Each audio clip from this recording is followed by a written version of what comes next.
So, we created this in our minds, false evidence appearing real. We made it real in our minds. That's why Churchill said, "There's nothing to fear but fear itself." That's the destructive monster. So, turn off things that can contribute to your fear. Turn a deaf ear to people that all they can do is talk about how negative things are because they have bought into the consciousness of the world. Stop attending workshops, seminars, listening to tapes on a daily basis to begin to recondition your mind, to retrain your thinking. Faith comes by hearing. Hearing and hearing and hearing. Listen to things that can empower you, that can enable you to create a new reality for yourself and a new life for yourself. You might appear to be strange around most people. You know, most people think you're strange if you're happy today. People say, "How you doing?" I said, "Better than good." "Whoa, what's wrong with him?" Just go around smiling and watch people. Look at, is this a weird guy over here? Because most people don't smile. Watch him. Look at their faces in the morning. Here we go.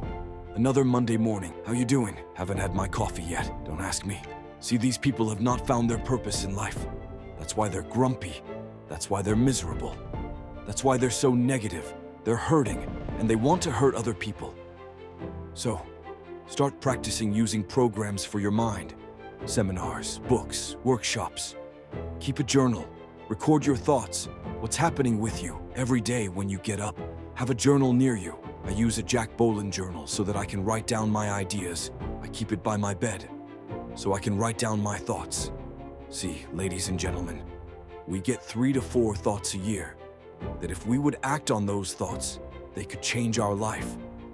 When you don't have a true appreciation and acceptance for who you are, and you allow yourself to be immobilized by fear, what happens in the process is that you begin to abuse yourself. You begin to sabotage your life. You begin to sabotage your dreams. You begin to unconsciously work against yourself. You become your own worst enemy. So, what do you do about that? Well, you begin to realize that your dream and your gifts have so much meaning and so much value for you, till your hunger for them will begin to push you past the fear. Your hunger to have them will give you a special drive as you work on yourself, as you begin to acknowledge your true identity, the true power that you have, the true capacity you have to bring about change, the miracle-working power that you have within yourself to do the things that you want to do when you take them on. I'm reminded of a man who, this gentleman was doing a special study of a special tribe in Africa, headhunters, and he had difficulty in developing a relationship with these tribesmen because of the fact that he had fear. He had fear they would take his head, so he worked there for a long time with no effort, no progress in developing relationship and rapport and being able to achieve a level of trust. So finally, one night while he was in bed, he was thinking about, I said, What is it that you came here to do? What is your life work as a missionary? He said, I want to study these tribes. I said, what's the worst thing that they can do to you? Kill you. And he just decided, hey, this is what I came here to do. I know that there's some risk involved, and I'm going to do it. Come what may. He said, I'm not going to be afraid anymore. He went back the next day, and he started doing the work and trying to talk to and interview many of the members of this tribe, and they began to respond to him. They threw out the welcome mat to him. And years later, when people came to see what his progress was, they asked him, how were you able to do this? How did you convert the relationship from being hostile to that of being positive? And he said something I think has value for all of us. He said, when life can no longer threaten you with death, so what else is there? And the majority of the fears that we have are not life or death fears. They're not those kinds of fears. But through our imagination, we blow them out of proportion and we give them more power than they actually have or deserve. And we permit them to govern our lives. We permit them to determine how far we can stretch out on our dreams and discovering our stuff.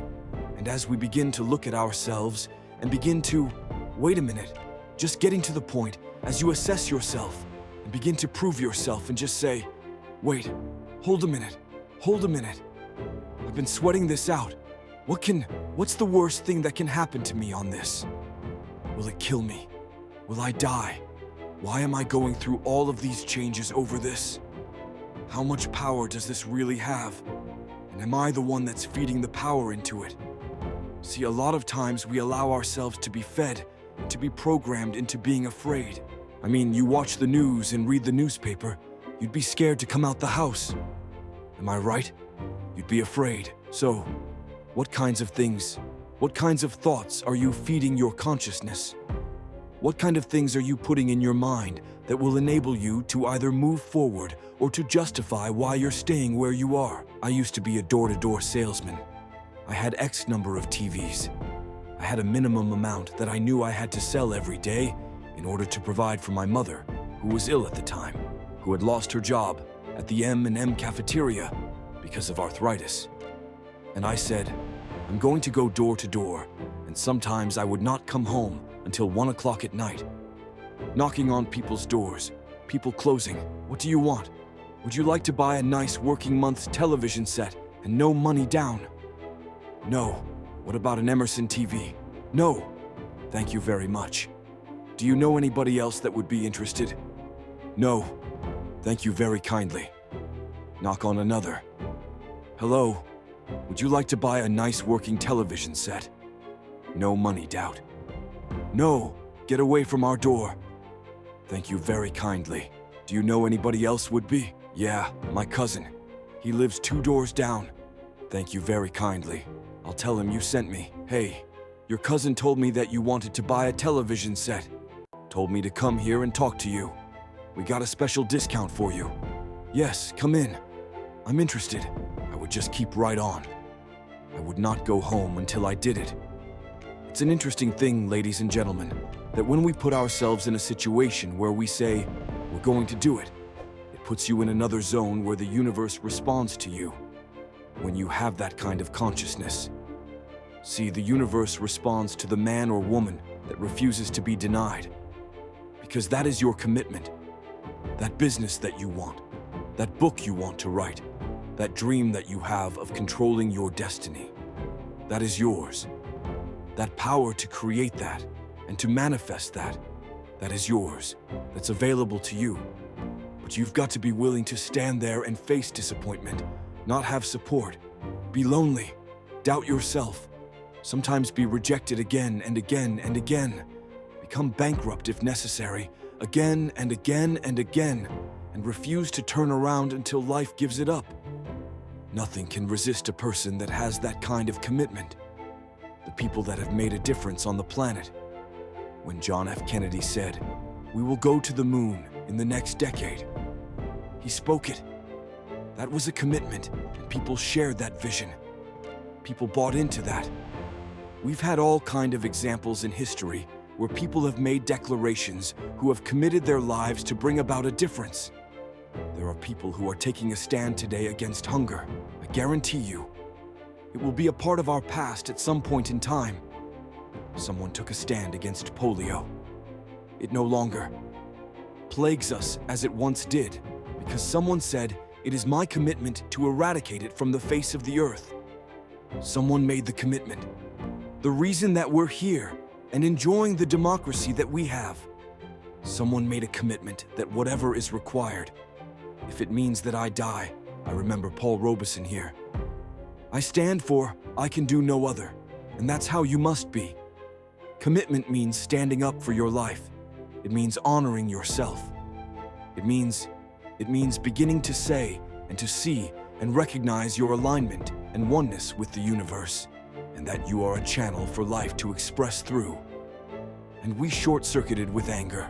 We short-circuited with fear. We short-circuited with envy.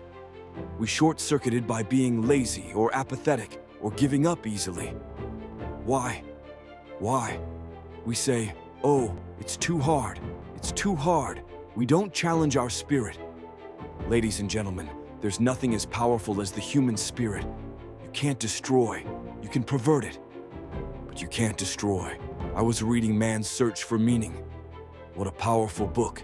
I'm reading it now for the 7th time, and he gives so many graphic examples of the power of the human spirit. And And so what are some of the things that can fortify us and give us the kind of inner strength that will allow us to forward ourselves into the future by manifesting our commitments? Number 1, commitment means, in some cases, going back to school, getting some training, sitting up in classes with people younger than you, putting yourself in a position where you don't know, and that is awkward and uncomfortable. But because of your commitment to develop yourself, or to go back to school, to get a high school diploma, or to get a college degree, that it doesn't matter. Feeling dumb and saying, "What am I doing here?" Sitting up in some boring class. Commitment could mean a lot of things. It could mean that you begin to go back. You got to back up. Sometimes means to back up and not give up, to regroup, back up and regroup and come back again because life has waylaid you, because you got knocked down. I think that it's very important that you start trusting yourself. Listen to yourself. Listen to that still small voice within you. Don't try and make everything logical. There are some things about life that defies logic, that you just can't explain how the outcome is going to be. That once you begin to trust yourself and your ideas and your instincts, life takes on a whole new meaning, because now I want you to do that feeling that you are led. Just feel, I am led. I remember the worst speech I had ever given in my life. I let someone explore it. A fear that I had. For years, I had a tremendous inferiority complex because I'm not college educated. And this person knew this. And she said, "Let me write this speech for you. You're going to speak at Ohio State University. Those people are very educated there. And they're going to know when you make grammatical errors. And they're going to know, because of the substance of your speech, that you are not literate. I care about you. I don't want you to embarrass yourself." So, this person proceeded to write a speech for me. I had a speech in my mind. But this person was stronger than I was negatively, than I was positive about my own thoughts, and I gave my power away. With my permission, I allowed this person to guide me to do something that I really didn't want to do.